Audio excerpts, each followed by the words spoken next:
فوج کے خیموں سے تھوڑی دور لڑکیوں کے لیے خیمہ نصب کیا جا رہا تھا۔ وہاں سے 100 قدم دور زخمی قیدیوں کے خیمے تھے، وہاں بھی ایک خیمہ گاڑا جا رہا تھا اور 6 نئے زخمی قیدی زمین پر لیٹے ہوئے تھے۔ لڑکیاں ان کی طرف دیکھ رہی تھی۔ دونوں خیمے کھڑے ہو گئے، لڑکیاں اپنے خیمے میں چلی گئی اور زخمیوں کو ان کے اپنے خیمے میں لے گئے۔ ایک سنتری لڑکیوں کے خیمے کے باہر کھڑا ہو گیا۔ لڑکیوں کے لیے کھانا آ گیا جو انہوں نے کھا لیا۔ پھر ایک لڑکی خیمے سے نکل کر اب اس خیمے کی طرف دیکھنے لگی جس میں نئے 6 زخمی قیدیوں کو لے گئے تھے۔ اس کے چہرے پر اب گھبراہٹ اور خوف کا کوئی تاثر نہیں تھا۔ سنتری نے اسے دیکھا اور اس نے سنتری کو دیکھا۔ لڑکی نے مسکرا کر اشارہ کیا کہ وہ زخمیوں کے خیمے کی طرف جانا چاہتی ہے۔ سنتری نے سر ہلا کر اس کو روک دیا۔ لڑکیوں کو خیمے سے دور جانے یا کسی سے ملنے کی اجازت نہیں تھی۔ لڑکیوں اور 6 زخمیوں کے خیموں کے درمیان بہت سے درخت تھے۔ بائیں طرف مٹی کا ایک ٹیلہ تھا جس پر جھاڑیاں تھیں۔ سورج غروب ہو گیا، پھر رات تاریک ہونے لگی۔ کیمپ کے گپاڑے پر نیند غالب آنے لگی اور پھر زخمیوں کے کرانے کی آوازیں رات کے سکوت میں کچھ زیادہ ہی صاف سنائی دینے لگی۔ دور پرے بحیرہ روم کا شور دبی دبی مسلسل گونج کی طرح سنائی دے رہا تھا۔ صلاح الدین ایوبی کے اس جنگی کیمپ میں جاگنے والوں میں چند ایک سنتری تھے، یا وہ زخمی قیدی جنہیں زخم ہونے سونے نہیں دیتے تھے، یا صلاح الدین ایوبی کے خیمے کے اندر دن کا سما تھا، وہاں کسی کو نیند نہیں آتی تھی۔ صلاح الدین ایوبی کے 3 سالار اس کے پاس بیٹھے تھے اور تمام محافظ دستہ بیدار تھا۔ سلطان ایوبی نے ایک بار پھر کہا، علی بن سفیان ابھی تک نہیں آیا؟ اس کے لہجے میں تشویش تھی۔ اس نے کہا، اس کا قاصد بھی نہیں آیا، اگر کوئی گڑبڑ ہوتی تو اطلاع آ چکی ہوتی۔ ایک سالار نے کہا، معلوم ہوتا ہے وہاں سب ٹھیک ہے، امید تو یہ رکھنی چاہیے۔ صلاح الدین ایوبی نے کہا، لیکن 50,000 کے لشکر نے بغاوت کر دی تو سنبھالنا مشکل ہو جائے گا۔ وہاں ہماری نفری 1,500 سوار اور 2,700 پیادہ ہے۔ ان کے مقابلے میں سوڈانی بہتر اور تجربہ کار عسکری ہیں اور تعداد میں بہت زیادہ ہیں۔ ناجی اور اس کے سازشی ٹولے کے خاتمے کے بعد بغاوت ممکن نظر نہیں آتی۔ ایک اور سالار نے کہا، قیادت کے بغیر سپاہی بغاوت نہیں کریں گے، پیش بندی ضروری ہے۔ صلاح الدین ایوبی نے کہا، لیکن علی آ جائے تو پتہ چلے گا کہ پیش بندی کس قسم کی جائے۔ صلیبیوں کے روکنے کے لیے تو سلطان ایوبی خود آیا تھا، لیکن دارالحکومت میں سوڈانی فوج کی بغاوت کا خطرہ تھا۔ علی بن سفیان کو سلطان ایوبی نے وہیں چھوڑ دیا تھا تاکہ وہ سوڈانی لشکر پر نظر رکھے اور بغاوت کو اپنے خصوصی فن سے دبانے کی کوشش کرے۔ اب تک صلاح الدین ایوبی کے پاس آ کر وہاں کے احوال و قوائف بتانے تھے، مگر وہ نہیں آیا تھا، جس سے سلطان ایوبی بے چین ہوا جا رہا تھا۔ وہ جب اپنے سالاروں کے ساتھ قاہرہ کی صورتحال کے متعلق باتیں کر رہا تھا، اس کا تمام کیمپ گہری نیند سو چکا تھا، مگر وہ 7 لڑکیاں جاگ رہی تھی جنہیں صلاح الدین ایوبی نے پناہ میں لے لیا تھا۔ ایک بار سنتری نے خیمے کا پردہ اٹھا کر دیکھا، اندر دیا جل رہا تھا۔ پردہ ہٹتے ہی لڑکیاں خراٹے لینے لگی۔ سنتری نے دیکھا کہ وہ ساری ساتھ ہیں اور سو رہی ہیں، تو اس نے پردہ گرا دیا اور خیمے کے ساتھ ٹیک لگا کر بیٹھ گیا۔ خیمے کے پردے کے ساتھ جو لڑکی تھی، اس نے نیچے سے پردہ ذرا اوپر اٹھایا۔ پردہ آہستہ سے چھوڑ کر اس نے ساتھ والی کے کان میں کہا، بیٹھ گیا ہے۔ ساتھ والی نے اگلی لڑکی کے کان میں کہا، بیٹھ گیا ہے، اور اس طرح کانوں یہ اطلاع 7 لڑکیوں تک پہنچ گئی کہ سنتری بیٹھ گیا ہے۔ ایک لڑکی جو خیمے کے دوسرے دروازے کے ساتھ تھی آہستہ سے اٹھ بیٹھی اور بستر سے نکل گئی۔ بستر زمین پر بچھے تھے۔ اس نے اوپر لینے والے کمبل اس طرح بستر پر ڈال دیے تھے جیسے ان کے نیچے لڑکی لیٹی ہوئی ہے۔ وہ پاؤں پر سرکتی خیمے کے دروازے تک گئی، پردہ ہٹایا اور باہر نکل گئی۔ باقی 6 لڑکیوں نے آہستہ آہستہ خراٹے لینے شروع کر دیے۔ سنتری کو معلوم تھا کہ یہ سمندر سے بچ کر نکلی ہوئی پناہ گزین لڑکیاں ہیں، کوئی خطرناک قیدی تو نہیں۔ وہ بیٹھ کر اونگتا رہا۔ لڑکی دبے پاؤں ایسے رخ پر ٹیلے کی طرف چلتی گئی جس رخ سے اس کے اور سنتری کے درمیان خیمہ حائل رہا۔ ٹیلے کے پاس پہنچ کر اس نے اس خیمے کا رخ کر لیا جس میں 6 نئے قیدی رکھے گئے تھے۔ رات تاریک تھی، وہاں کچھ درخت تھے۔ سنتری اب ادھر دیکھتا بھی تو اسے لڑکی نظر نہ آتی۔ لڑکی بیٹھ گئی اور پاؤں پر سرک کر آگے بڑھنے لگی۔ آگے ریت کی ڈھیریاں سی تھی، وہ ان کی اوٹ میں سرکتی ہوئی خیمے کے قریب پہنچ گئی، مگر وہاں ایک سنتری ٹہل رہا تھا۔ لڑکی ایک ڈھیری کے پاس لیٹ گئی۔ سنتری اسے سیاہ سائے کی طرح نظر آ رہا تھا۔ اب دو سنتریوں کے درمیان تھی، ایک اس کے اپنے خیمے کا اور دوسرا زخمیوں کے خیمے کا۔ اسے ڈر یہ تھا کہ زخمیوں کا سنتری اس کی طرف آ گیا تو وہ پکڑی جائے گی۔ بہت دیر انتظار کے بعد سنتری دوسرے زخمیوں کی طرف چلا گیا۔ لڑکی ہاتھوں اور گھٹنوں کے بل چلتی خیمے تک پہنچ گئی اور پردہ اٹھا کر اندر چلی گئی۔ اندر اندھیرا تھا، 2-3 زخمی آہستہ آہستہ کرا رہے تھے۔ شاید ان میں سے کسی نے خیمے کا پردہ اٹھتا دیکھ لیا تھا۔ اس نے نحیف آواز میں پوچھا، کون ہے؟ لڑکی نے منہ سے شی کی لمبی آواز نکالی اور سرگوشی میں پوچھا، رابن کہاں ہے؟ اسے جواب ملا، ادھر سے تیسرا۔ لڑکی نے تیسرے آدمی کے پاؤں ہلائے تو آواز آئی، کون ہے؟ لڑکی نے جواب دیا، موبی۔ رابن اٹھ بیٹھا، ہاتھ لمبا کر کے لڑکی کو اپنے بازو میں پکڑا اور اسے اپنے بستر میں گھسیٹ لیا۔ اسے اپنے پاس لٹا کر اور کمبل ڈال دیا اور پھر سنتری نہ آئے، تاکہ سنتری اس کے ساتھ نہ دیکھ لے۔ اس نے لڑکی کو اپنے ساتھ لگا لیا اور کہا، میں اس اتفاق پر حیران ہو رہا ہوں کہ ہماری ملاقات ہو گئی ہے۔ یہ ایک معجزہ ہے جس سے ظاہر ہوتا ہے کہ خدائی یسوع مسیح کو ہماری کامیابی منظور ہے۔ ہم نے بہت بری شکست کھائی ہے، لیکن یہ سب دھوکہ تھا۔ یہ وہی زخمی قیدی تھا جو دوسروں سے الگ تھلگ اور چہرے مہرے اور جس سے معلوم ہو رہا معمولی سپاہی نہیں بلکہ اعلیٰ رتبے کا لگتا تھا۔ صلاح الدین ایوبی نے بھی کہا تھا کہ یہ کوئی معمولی سپاہی نہیں، اس پر نظر رکھنا۔ علی بن سفیان اسے تفتیش اور تحقیقات کرے گا۔ تم کتنے کچھ زخمی ہو؟ لڑکی نے اس سے پوچھا۔ کوئی ہڈی تو نہیں ٹوٹی؟ میں بالکل ٹھیک ہوں، رابن نے جواب دیا۔ خراش تک نہیں آئی۔ انہیں بتایا ہے کہ اندر کی چوٹیں ہیں اور سینے کے اندر شدید درد ہے، لیکن میں بالکل تندرست ہوں۔ پھر یہاں کیوں آئے؟ لڑکی نے پوچھا۔ میں نے بہت کوشش کی کہ مصر میں داخل ہو جاؤں اور سوڈانی لشکر تک پہنچ سکوں، لیکن ہر طرف اسلامی فوج پھیلی ہوئی ہے، کوئی راستہ نہیں ملا۔ ان 5 زخمیوں کو اکٹھا کیا اور ان کے ساتھ زخمی بن کر یہاں گیا۔ اب فرار کی کوشش کروں گا جو ابھی ممکن نظر نہیں آتی۔ اس نے ذرا غصے سے کہا، مجھے 2 سوالوں کا جواب دو۔ ایوبی کو میں نے زندہ دیکھا ہے، کیوں؟ کیا تیر ختم ہو گئے تھے یا وہ حرام خور بزدل ہو گئے ہیں؟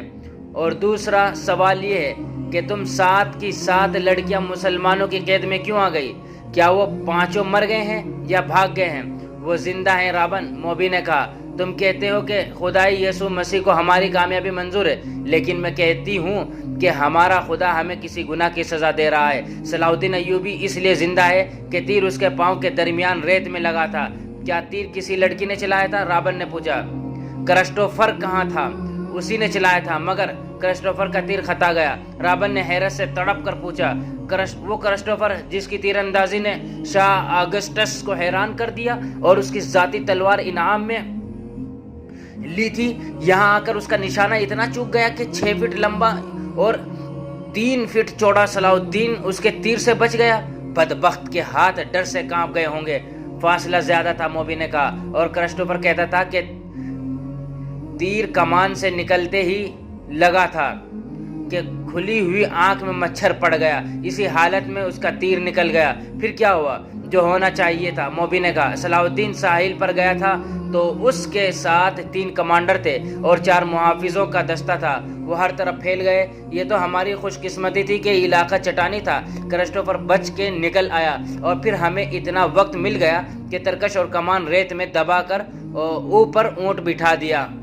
سپاہی آ گئے تو کرسٹوفر نے انہیں بتایا کہ وہ 5 مراکش کے تاجر ہیں اور یہ لڑکیاں سمندر سے نکل کر ہماری پناہ میں آئی ہیں۔ مسلمان سپاہیوں نے ہمارے سامان کی تلاشی لی، انہیں تجارتی سامان کے سوا کچھ بھی نہ ملا۔ وہ ہم سب کو سلطان ایوبی کے سامنے لے گئے۔ ہم نے یہ ظاہر کیا کہ ہم سسلی کی زبان کے سوا اور کوئی زبان نہیں جانتی۔ کرسٹوفر نے ایوبی سے کہا کہ وہ ہماری زبان جانتا ہے۔ ہم 7 لڑکیوں نے چہروں پر گھبراہٹ اور خوف پیدا کر لیا۔ موبی نے رابن کو وہ ساری باتیں سنائی جو سلطان ایوبی کے ساتھ ہوئی تھی۔ یہ 7 لڑکیاں اور 5 آدمی جو مراکشی تاجروں کے بھیس میں تھے، حملے سے 2 روز پہلے ساحل پر اتارے گئے تھے۔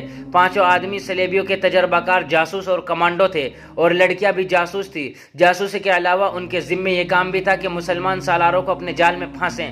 وہ خوبصورت تو تھی ہی، انہیں جاسوسی اور ذہنوں کی تخریب کاری کی خاص ٹریننگ دی گئی تھی۔ اس ٹریننگ میں اداکاری خاص طور پر شامل تھی اور 5 مردوں کا یہ مشن تھا کہ صلاح الدین ایوبی کو ختم کرنا اور ناجی کے ساتھ رابطہ رکھنا۔ یہ لڑکیاں مصر کی زبان روانی سے بول سکتی تھی، لیکن انہوں نے ظاہر نہیں ہونے دیا۔ رابن اس شعبے کا سربراہ، اسے ناجی تک پہنچنا تھا، مگر صلاح الدین ایوبی اور علی بن سفیان کی چال نے یہاں کے حالات کا رخ ہی الٹا کر دیا۔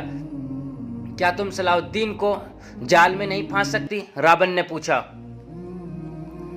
ابھی تو یہاں پہلی رات ہے، موبی نے کہا۔ اس نے ہمارے متعلق جو فیصلہ دیا ہے، اگر وہ سچے دل سے دیا ہے تو اس کا مطلب یہ ہے کہ وہ مرد نہیں پتھر ہے۔ اگر اسے ہمارے ساتھ کوئی دلچسپی ہوتی تو کسی ایک لڑکی کو اپنے خیمے میں بلا لیتا۔ اسے قتل کرنا بھی آسان نہیں ہے۔ وہ ایک ہی بار ساحل پر آیا تھا، مگر تیر خطا گیا۔ وہ سالاروں اور محافظوں کے نرغے میں رہتا ہے۔ ادھر ایک سنتری ہمارے سر پر کھڑا ہے اور محافظوں کے پورے دستے نے صلاح الدین کے خیمے کو گھیر رکھا ہے۔ وہ 5 کہاں ہیں؟ رابن نے پوچھا۔ تھوڑی دور ہے، موبی نے جواب دیا۔ وہ ابھی یہیں رہیں گے۔ سنو موبی، رابن نے کہا، اس شکست نے مجھے پاگل کر دیا ہے۔ میرے ضمیر پر اتنا بوجھ آ پڑا ہے جیسے اس شکست کی ذمہ داری مجھ پر عائد ہوتی ہے۔ سلیب پر ہاتھ رکھ کر حلف تو سب سے لیا گیا ہے، لیکن ایک سپاہی کے حلف میں اور میرے حلف میں زمین اور آسمان جتنا فرق ہے۔ میرے رتبے کو سامنے رکھو، میرے فرائض کو دیکھو۔ آدھی جنگ مجھے زمین کے نیچے سے اور پیٹھ کے پیچھے سے وار کر کے جیتنی تھی، مگر میں اور تم 7 اور وہ 5 اپنا فرض ادا نہیں کر سکے۔ مجھ سے یہ سلیب جواب مانگ رہی ہے۔ اس نے گلے میں ڈالی ہوئی سلیب پر ہاتھ میں لے کر کہا، میں اسے اپنے سینے سے جدا نہیں کر سکتا۔ اس نے موبی کے سینے پر ہاتھ پھیر کر اس کی سلیب ہاتھ میں لے لی اور کہا، تم اپنے ماں باپ کو دھوکہ دے سکتی ہو، اس سلیب سے آنکھیں نہیں چرا سکتی۔ اس نے جو فرض تمہیں سونپا ہے وہ پورا کرو۔ خدا نے تمہیں جو حسن دیا ہے وہ چٹانوں کو پھاڑ کر تمہیں راستہ دے دے گا۔